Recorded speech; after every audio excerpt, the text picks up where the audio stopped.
ഇത് തന്നെയാണോ സഖാവിന്റെ പണി? എന്ത്? ഈ വഴിതടയില് ഇത് തന്നെയാണോ സഖാവിന്റെയും പണി? എന്ത്?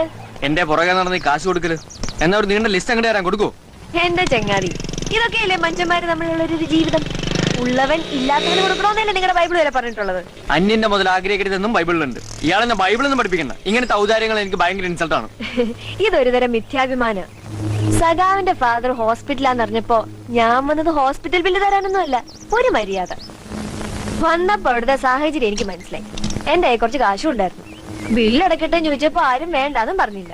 സഖാവിന് അത് ഇൻസൾട്ട് ആയെങ്കിൽ സോറി, എന്റെ കാശ് ഇപ്പൊ തിരിച്ചു തന്നേക്കും. ഇപ്പൊ കയ്യിലില്ലെങ്കിൽ വൈകിട്ട് കോളേജ് കഴിഞ്ഞാൽ വീട്ടിൽ വരാം, അപ്പൊ തന്നാ മതി. ഇന്നോ? ഇന്ന്. ഇന്നിപ്പോ പെട്ടെന്ന് എന്റെ അടുത്ത് തരാൻ പറഞ്ഞാ എനിക്ക് പിന്നെ എപ്പ തരും? ഒരാഴ്ചക്കുള്ളിൽ തരാം.